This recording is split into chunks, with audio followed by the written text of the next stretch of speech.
নমস্কার। আজকে আমি সয়াবিন আলু দিয়ে মজার একটি রেসিপি রান্না করে দেখাচ্ছি। তবে প্রথমে আমি যেটা করেছি, সয়াবিনগুলো গরম জলে ভালোভাবে আধা ঘন্টা ভিজিয়ে ধুয়ে রাখছি। এবার আমি কড়াইতে তেল দিয়ে দিচ্ছি, সরিষার তেল দিয়ে দিয়েছি। তেলটা কিছুক্ষণ গরম হয়ে নেবে। গরম হওয়ার পরে আলু আমি সেদ্ধ করে রাখছিলাম, আলুগুলো ছেড়ে দিলাম।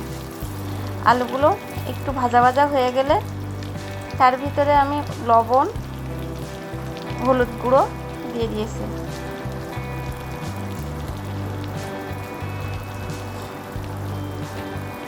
এবার আলুগুলো নেড়ে ছেড়ে লবণ হলুদ মিশিয়ে নিচ্ছি। এটা কিছুক্ষণ ভাজা হয়ে গেলে আমি সয়াবিনগুলো ওর ভিতর দিয়ে দেব।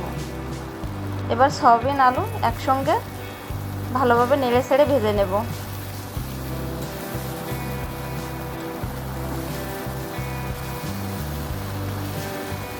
সয়াবিন আলু ভালোভাবে নাড়ছি, নেড়ে ভাজা ভাজা হয়ে যাচ্ছে।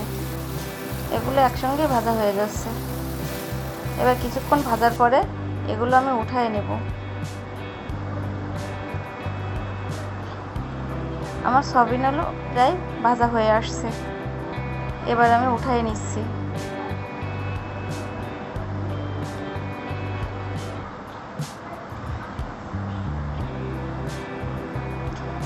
এবার আমি কড়াইতে আর একটু তেল দিয়ে দিলাম ফোড়নের জন্য 2টা তেজপাতা আর গোটা গরম মশলা। এ দুটো একটু নেড়ে ছেড়ে নিলাম। এবার এর ভিতর দিয়ে দেব গোটা জিরা। এবার দিয়ে দিচ্ছি পেঁয়াজ বাটা, রসুন বাটা দিয়ে খুব ভালোভাবে নেড়ে ছেড়ে কষিয়ে নিচ্ছি।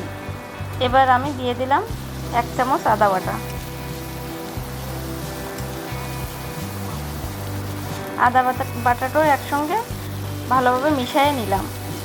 তারপরে দিয়ে দিলাম একটু জলটা দিয়ে এবার বেশ কিছুক্ষণ কষাতে হবে। তারপরে দিয়ে দিলাম হলুদ গুঁড়ো, জিরা গুঁড়ো,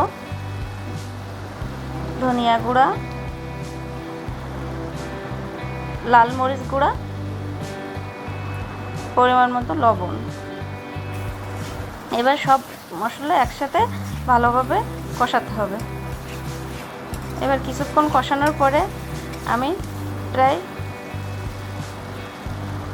দিয়ে দিলাম টমেটোগুলো আমি মিহি করে কষিয়ে নিয়েছি প্রায়। এবার আমি 8-10টা কাজু বাদাম ব্লেন্ড করে নিয়েছিলাম।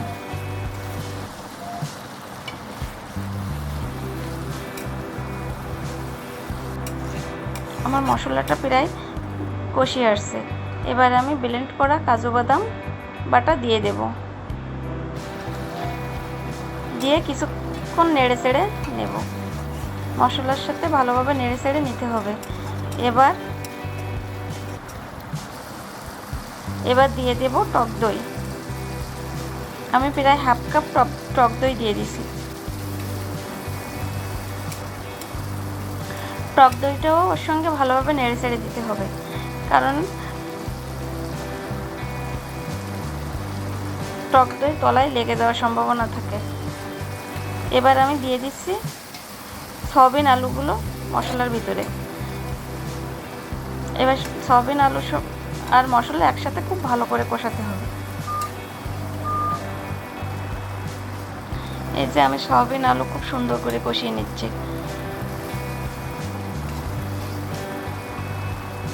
মশলা সয়াবিন আলুর সঙ্গে খুব ভালোভাবে মাখো হয়ে গেছে। এ পর্যায়ে দিয়ে দেব জল।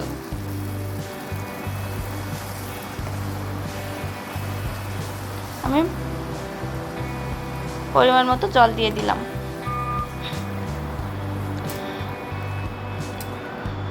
এবার একটু নেড়ে চেড়ে ঢেকে দেব।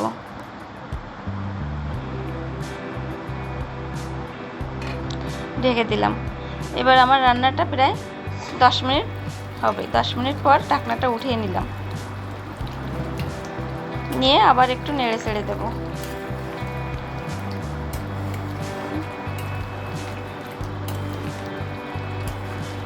আমি আরও 5 মিনিট রান্না করব।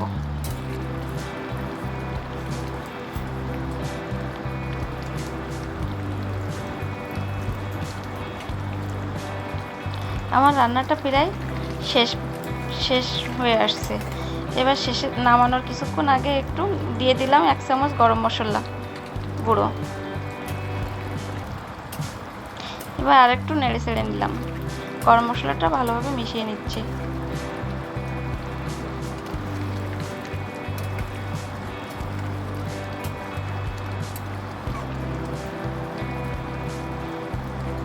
আর কোনো কিছু দেওয়া লাগবে না, প্রায় আমার রান্না কমপ্লিট হয়ে এসছে। এবার আমি গ্যাসটা অফ করে দিলাম, দিয়ে নামিয়ে নিয়েছি।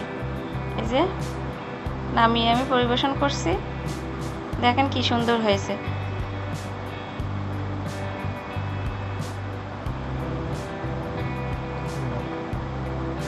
ধন্যবাদ।